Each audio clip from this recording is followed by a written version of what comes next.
Namaste everyone, welcome to YCB Level 1 200 hours Yoga TTC training with Ayushman. My name is Nidhi and I'm going to be your companion in this journey. Let's begin. Right, so guiding principles to be followed by yoga practitioners. So yoga practitioners should definitely adhere to some ground rules, right? Such as before the practice, ensure that the place is clean, right? That there is enough ventilation, that there are no insects or no animals in the space, right? Because it will cause distraction. There is enough space in the room. There are enough mats in the room, right? If you are taking an online class, then ensure that you have a suitable internet connection, right? Your microphone is working well. The background is clean, right? Also, it is suggested that before the practice, do not eat a heavy meal. Now, this is primarily because if you're on a fuller stomach, then all the postures which include twisting, turning or bending will be difficult, right? Now, also according to the ancient text, the prana shakti, you remember we discussed about the prana shakti in the last lecture, the vital force which keeps us alive as well as keeps the body functioning at its best. So, according to the ancient text, this prana shakti can either do the digestion or it can do the repairing or the healing work in the body. It can either do one of the two things at one time, right? So when we are doing the yoga practice, we're trying to increase the prana reservoir in the body. And if we are on a fuller stomach, then the prana shakti will be actively engaged in the digestion process. Versus if you are on an empty stomach or on lighter stomach, then the prana shakti will be engaged in the healing or the repairing work effectively, right? So try experiencing this by yourself. Try practicing on a fuller stomach.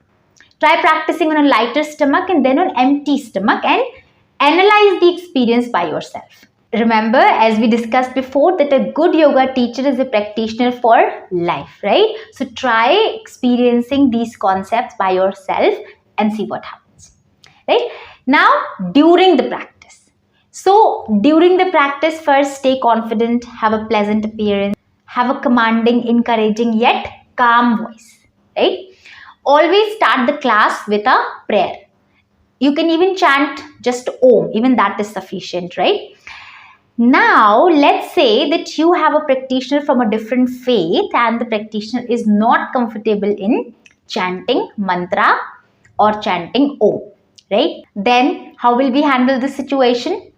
Give it a thought, right? Think about what would you do and let me tell you what are my options. So before the practitioner is enrolled in the class, I would always take a consultation call with the practitioner, right? Over this call, I would try to understand what are the objectives behind starting the yoga practice, right? Whether or not practitioner has done any other exercise before or yoga before, right? What all things practitioner is comfortable with, such as philosophical discussion, pranayama, dhyana, mantra chanting, etc. Right? So over this call, now I know whether or not my practitioner is comfortable in Sanskrit chanting or not. Let's say he or she is not. Then there are a couple of options I could work with. First is I could start the class just by makara chanting, right? Inhale, right? Only the ma sound.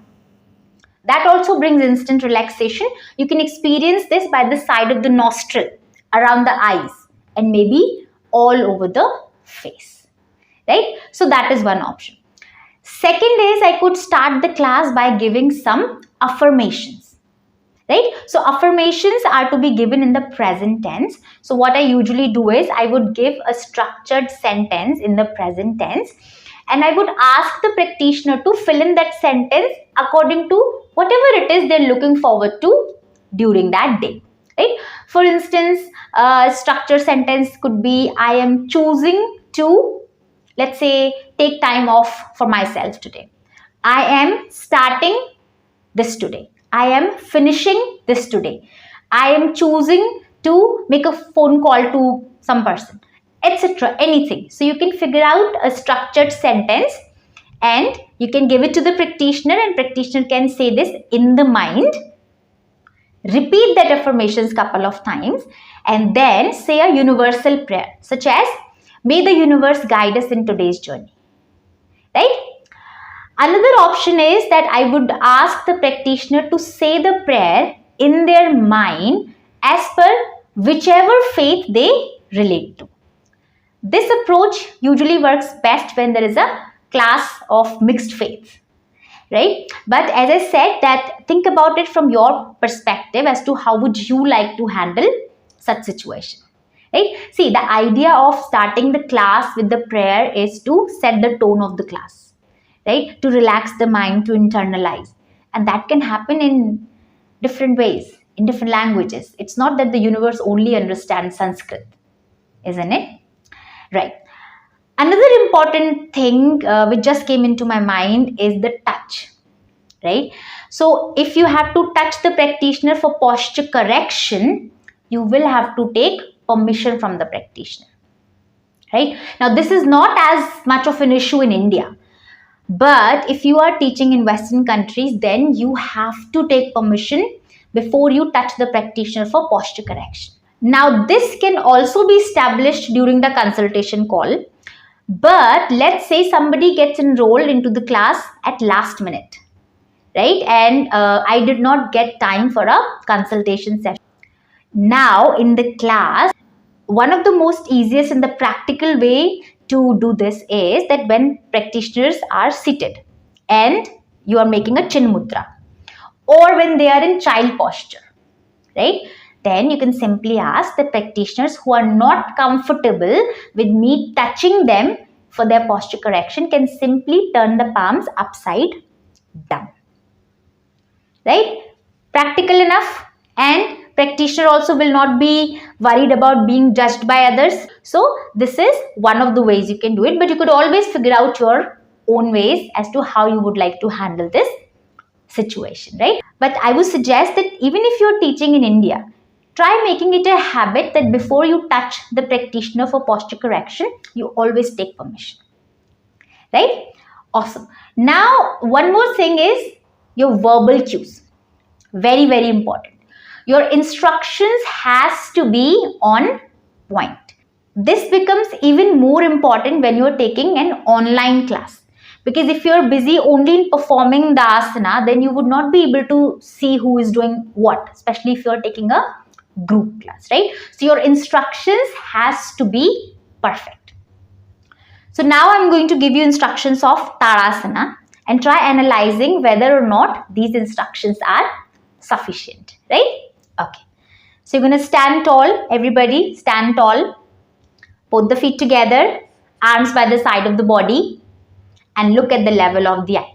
Shoulders relaxed. Inhale, exhale. Beautiful. Inhale, exhale.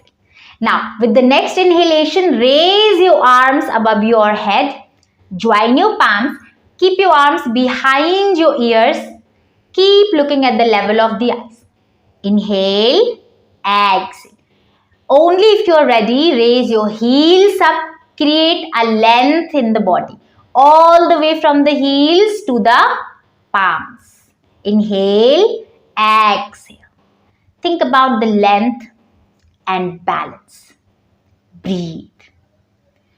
Now inhale, find an exhale to rotate and release the arms and the heels. Keep gazing at the level of the eye. Inhale, exhale. Beautiful. Let's sit down. Right? So did you notice that you have to pay attention to every small thing, especially the breathing reminder. Otherwise, what happens that when practitioners are trying to hold on to the posture, it is very natural for them to hold on to the breath also. Right? So keep reminding the practitioner about breathing. Keep reminding the practitioner about which body part the stretch should happen. Keep reminding them to stay connected with the stretch. Right? So instructions, as I said, has to be on point, and that only comes once you will start practicing yourself. Also, at the end of the class, keep some time for the feedback or normal conversation as to how did they feel about the class, whether or not they would like to add or remove something from the class. right? Always keep some time for the feedback session. Then after the class, first is do not drink water immediately after the class, or do not shower immediately after the class, right? This is because when we were practicing, we generate heat in the body, right? This heat needs to be cooled down at its own pace, slowly. When you drink water or when you shower, it's like pouring the water on the fire and the fire gets put off abruptly. And this is not a suggested way, right? Also, do not eat immediately after the practice. Now, many teachers suggest different time as to how much of a gap one should maintain. So, you will hear different timing like 15 to 20 minutes, 30 minutes, 40 minutes, etc. As per my opinion, a time of 40 minutes to 1 hour is sufficient. Right? So that is all about this topic from my side. Now, topics like these have a lot of opportunity for individual experiences. Right? So pay attention to your practice, your classes, right? And understand what it is which you would like to be cautious about, or what it is which you like to be part of your class, right? Think about all this, make good notes, go through the written material, take the quiz, and stay consistent with your practice. I will see you in the next lecture.